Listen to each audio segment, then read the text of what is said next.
皆様こんにちは、柳谷彩子です。今日はティーチングについてお話ししたいと思います。私はこれまで小さい頃は角三郎先生、それから大学ではドロシー・ディレイ先生、また氷管先生など素晴らしい先生に師事することができて本当に幸せだったと思います。よくどんな先生を選んだらいいでしょうかというご質問を受けますけれども、私自身も今は大学で教える立場なので、いいティーチングとは何かと考えることが多いです。アメリカの大学では学生が学期ごとに学期の終わりに教授を評価する制度があります。学生は先生の教え方や生徒への扱いについて、それからまた授業の内容などについて細かく採点します。学期ごとに査定が来ますから、教える方も常に真剣でなくてはならなくて、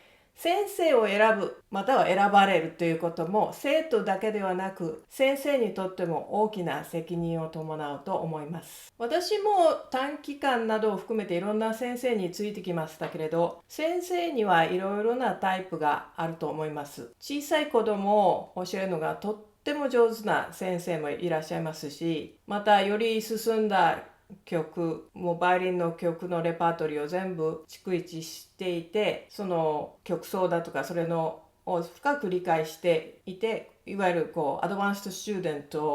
を教える先生もいらっしゃいます。でもどんな先生というかどんなレベルの先生でも共通して大切だと思うことがいくつかあると思います。もちろんまず演奏技術もある程度あって正しい知識を持っていることっていうのはとっても大切だと思います。知ったかぶりで嘘みたいなことを教えてくれる先生は困ってしまいますから、やっぱりある程度の教育がきちっとした先生でないと困ると思います。それともっと大切なことは、生徒を傷つけるような言葉を使う先生はダメだと思います。安心して学べる環境を作ってくれる先生というのが必要だと思います。才能っていうのは必ずしも演奏能力と同じでは一致はしないと思います。例えばシカゴに鈴木の大きな教室があって、割と全国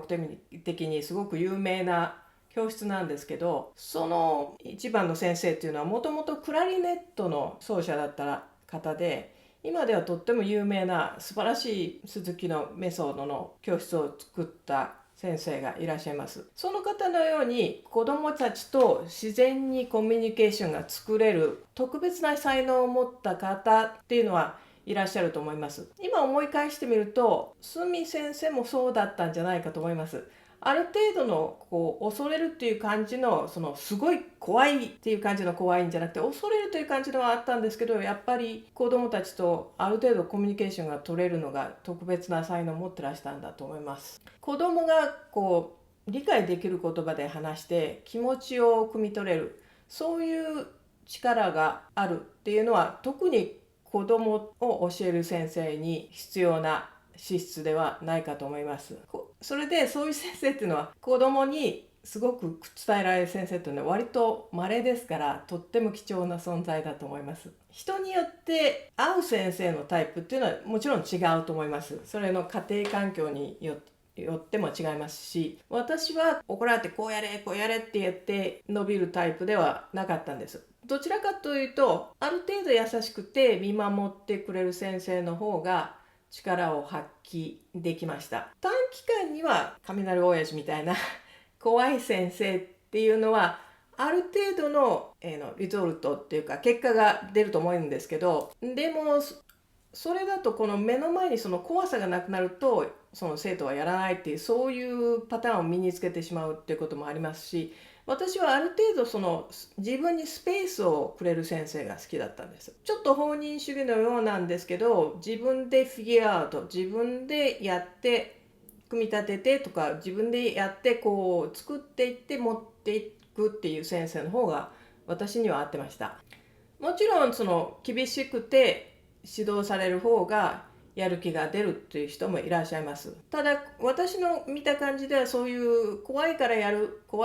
っていうパターンを作ってしまうと、その時はもちろん怖いからやりますけれども、もしかしたらその本人の感じのよりも練習時間が長いかもしれないんですけど、その怖い物体がなくなってしまうと、その子供は何もやらないとか、例えばコンペティションを目標にしてやっていて、そのコンペティションがなくなってしまったら何もやる気がなくなってしまうとか、私はあんまりそういう教え方っていうのは自分ではあんまり好きではありません。それからある意味で私はあんまり親切な先生もいませんでした。どういう意味かというと、何でもかんでも教えてくれる親切な先生っていうのはいるんですよね。例えば指使いを全部、はいこれ指使いなんですけどって言って、自分がこうやる前に全部教えてくれる先生っていうのが、もちろん時間の短縮にはなりますし楽ですけど、私はあんまり良くないと思います。ある時誰かのお母さんが子供に折り紙を一生懸命教えてるんで、それで私面白いなと思ってそばにいたんで見てたんですけど、そしたらそのお母さんが、はいもちろん折り紙はここ折ってここ折ってってやるんですけど、そのうちにこの子供さんがそんなに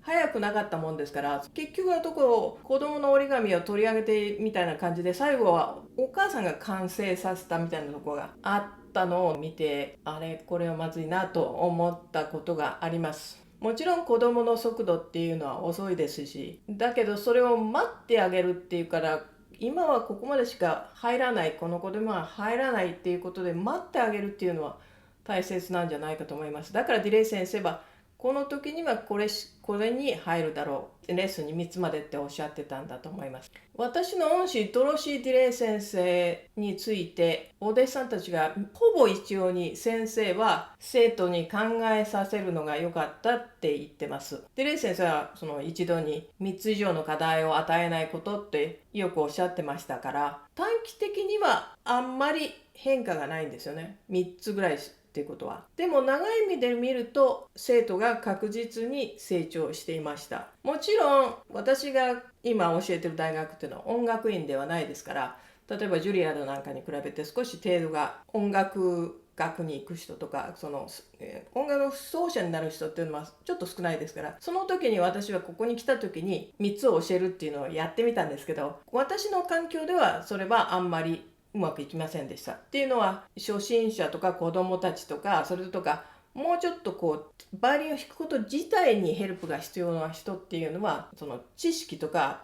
テクニックについての情報がいりますから、ただ3つだけやってるっていうんではちょっと追っつかないところがありました。でも自分の性格に合う先生を見つけるっていうことはとっても大切だと思います。それからまた、学校によってですけど、先生がすごい演奏家で旅ばっかりしてらっしゃる先生っていうのもいらっしゃいます。そうすると、例えばレッスンが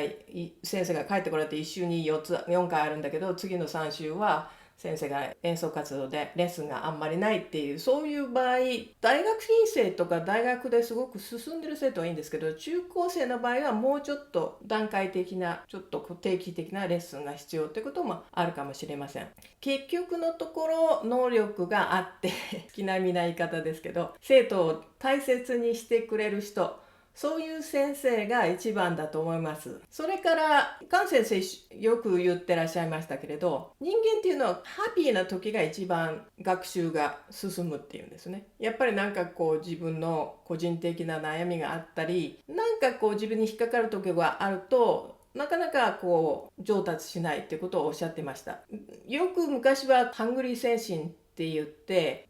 逆境とか苦境の中でやっていくこそすごいそれが人間を鍛えるみたいなことを言ってましたけど、私はそのハングリー精神っていうのはちょっと反対なんです。やっぱりある程度安心した環境で自分がハッピーで、自分のやってることが自分ができたなってよく今日はできたっていう、そういうこうなんていうかいい雰囲気だと私は進むと思います。ディレン先生はもちろんハイハニーから始まって、もうすごくいつでも優しい言葉で、批判をなさってる時でもすごく傷つけるような言葉を使わないので、綾子 That's very nice って言ったのがもう何年も経ってから、これは最低に例えば音が合っててリズムも合ってて曲をちゃんと、譜を見てきたねっていう最低限のだっていうのに気づくのに私3年ぐらいかかったんです。先生はね、本当に「あ、that's nice」って言ってるのかと思ったら合格点ですみたいなことだったんですよね。なんだけどもそれでも褒められた感じがしていい感じがして、それでやっていったんです。特にミスターカン先生はすごく褒めてくださったんですね。いつ行っても褒めてくださるから、なんかこっちがおかしいかなと思って、で時に先生にもっと厳しくして言ってくださいって言ったら12個いう感じでしたけど、でもなんか先生にところに行ったら褒められるっていう感じがありましたから、なんかレッスンの日はウキウキしていくみたいなとこがちょっとありました。留学についてもちょっと質問を受けるとことがありますけども、留学についてもやっぱり学校選びは先生次第だと思います。またその留学についてはまた別の機会にお話ししたいと思います。ではまた次にお目にかかりましょう。